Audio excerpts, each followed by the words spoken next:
This is the official post-event press conference for EFC 69, live from Carnival City, Johannesburg, South Africa. That was one really fun evening and a great night of fights. Thanks to all these great athletes who came out here and put on a performance for these fans. Many performance bonuses tonight. Billy Oosthuizen, what a knockout. Sibusiso Mdoku, great performance. Petey Coxon, vicious ground and pound. Claude Mtumba for a great finish. And the fight of the night's a featherweight clash between Pierre Botha and Callum Murray. First question's for JP. JP, what would you think Uncle would say to you right now? What do I think? What do you think your uncle would say to you right now if he was here? Yeah, I think it would be a very emotional time, but I mean, it's not the first time I won a title, and the title is not what makes you a champion, your personality is. So I think he would be very proud. This next question is for Philippe Rouge. Philippe, you can see by your facial expression, you do look devastated. Can you just talk us through what went wrong tonight? Sorry, can you repeat? We can see on your facial expression that this yeah, just the end, please. I didn't can you just take us through what went wrong tonight? I don't know. I didn't felt it. You know, some nights. I don't know. I wasn't really focused, I think. And of course, JP did a great job. But personally, I feel like I wasn't focused enough during the fight. Next question goes to Kevin. Kevin, first half of that fight, you seemed to be dominating, and then Nico just got that kick. That kick was phenomenal. It rocked you. What was going through your head there? Because you seemed to recover quite quickly. The kick wasn't that bad. We hit by Albus much harder, so it wasn't a problem. Yeah. Okay. Questions for Quaid. Quaid, do you think that was a fair stoppage? How do you feel about that? You had about 7 or 8 seconds left to the bell.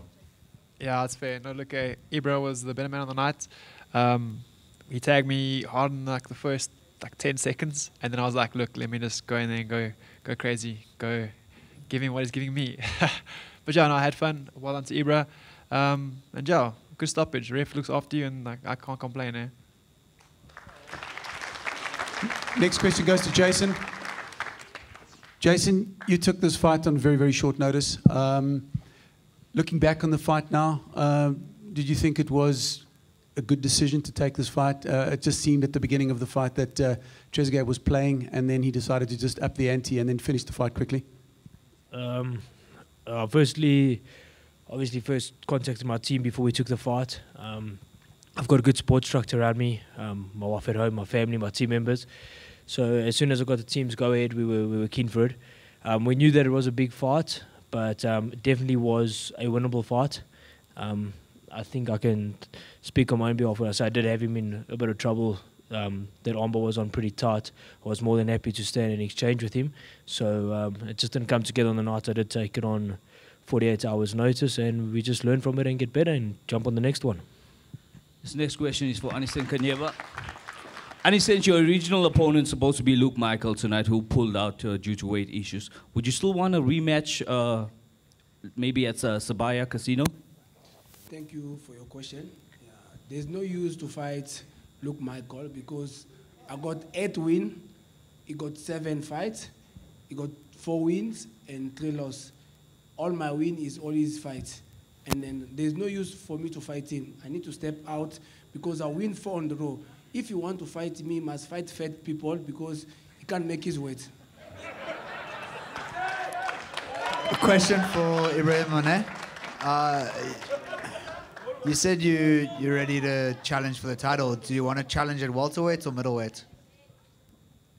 Tu as dit que dans ton interview que tu es prêt à affronter pour le titre. Tu préférais l'affronter à middleweight ou à welterweight? Ok, je peux répondre en français? Oui. Ok, j'aimerais affronter Dricus si possible. Enfin, en welterweight, ce serait mieux pour moi. I'd like to challenge Dricus at welterweight. It would be better for me. Yeah. Kari, You're pretty close to a situation in Quaid and Ibrahim's fight where Quaid had a leg lock and ankle lock in pretty deep, and Ibrahim was grabbing the cage quite a lot. Do you think that changed the course of the fight? Yeah, I think it did have an outcome on there. It was material, but you know, in the end, Vickers is doing what he does, and if he misses something, it's live sport. That's the way it is.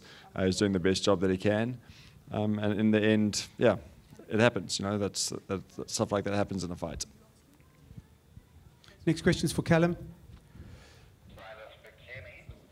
Callum, throughout that short fight that you had him in multiple positions where you could have submitted him. Did you think that that the first one was going to work, then the second one, then the third one? I mean, what was going through your head while you were just going through those phases? I just thought, what's it actually going to take here to stop this guy? I mean, the heel hook, the heel. He told me himself the heel hook was tight. His knee clicked. But Pierre's tough, man. He wasn't for tapping. The armbar, the triangle, the omoplata, it was. I just kept transitioning until I found something. Basically, until I actually got the triangle locked up with the armbar in the same submission, then I thought, right, one of the others got to finish here. So next question is for Nico Yamji. Nico, I can just see by the look in your face that you feel frustrated knowing that the decision didn't go your way. This is 4 fights in a row now. I just want to ask you, where to from here, and what do you think went wrong on the night? Thanks. For me, I know I fought well, and I don't know what's wrong with the judges. It's not the first time. It's not the first time they do that to me. I don't know if they don't want me to be in the organization or what. I don't know. I know I'm a good fighter. I'm a good fighter. So I don't know. This question's for Pierre. Pierre, you're always very humble in defeat and victory. What did you learn from your defeat tonight? Because you did have your opponent in quite a lot of trouble at the beginning of that first round, and you defended his jiu-jitsu really quite well for quite a time. What did you learn from tonight's loss? He's tough. I tried to finish in the first round. But yeah, my wrestling base is good. So my striking is pretty good now. But I think the thing to go back to is the BJJ. Question for Callum. Do you feel you're ready next in line to challenge Igor Cabeza for the featherweight title? If I got offered that, I would take it, of course. But let's just play it fight at a time. I'll enjoy this win for a little bit. I'll get back to the gym, work harder. I mean, I made that a bit hard work for myself, maybe a bit harder than it had to be. So, I mean, let's get back to the gym, work on my all-round game, and I'll just wait for the call from Graham and see what he comes up with. My question's for the new EFC Bantamweight champion, JP Bays. Congratulations once again, JP. Thank you for destroying my voice. I do appreciate that. JP, hey, I'm not going to say you're the best looking guy in the room, but I'll say you did a fantastic job tonight. JP, who do you want to fight next? I mean, obviously, Zulu wants a piece of you. There's a lot of guys that would probably like to fight you. Do you feel like there's somebody in that flyweight division that deserves a fight against you, or is there somebody you have in mind? Yeah, so I personally want to fight a pizza next. But, yeah, I mean, everyone wants a piece of me because I have the title now. But like I said, this doesn't make me any better than what I am, or this doesn't make me better than any other athlete on this table. So yeah, like there's no one specific I want to fight, and I feel that all the top guys need to prove themselves first. Like Zulu can't just want to come up and think he's a big boy now. He needs to first face BK, and then if he can get through my little dog, then he can come and play with the big dogs. Next question is for Quaid Openshaw. Quaid, unlucky on the result tonight. Things didn't go your way. But just talk us through, how do you feel, how was your whole training camp leading up into this fight? It was quite different, but I had fun, so that's like very important. Yeah, look, I think I didn't really stick to my game plan.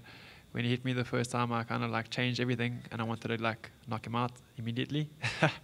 But yeah, that's what I like to do. So yeah, don't regret anything. I'll do it again. Fight anybody, heavyweight, light heavyweight, anyone who wants it can come get it. Next question's for Caro.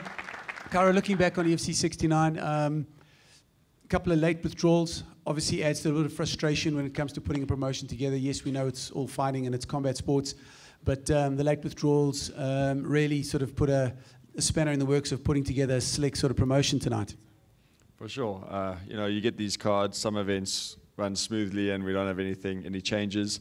And an event like tonight got a whole bunch of changes, but we're just fortunate we got such a great roster of athletes stepping up, guys like Jason coming in there, putting on good fights, and I think all the fans that came through tonight and everyone watching on TV really got a good show, got a good performance to watch. What it means is thank you for me for staying on the card so people can come watch something. Otherwise this card was broken.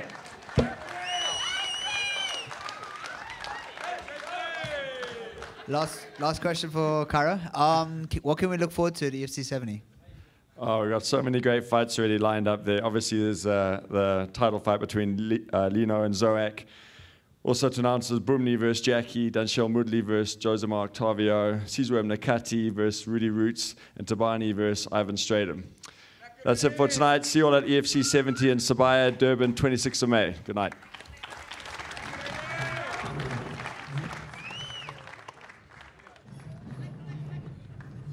Welcome to the era of Amanda Lino with that belt around the waist she earned.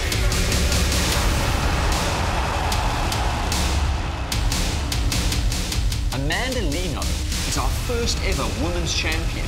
She is an absolute phenom. Rislin, the lioness of the Atlas, Zoak!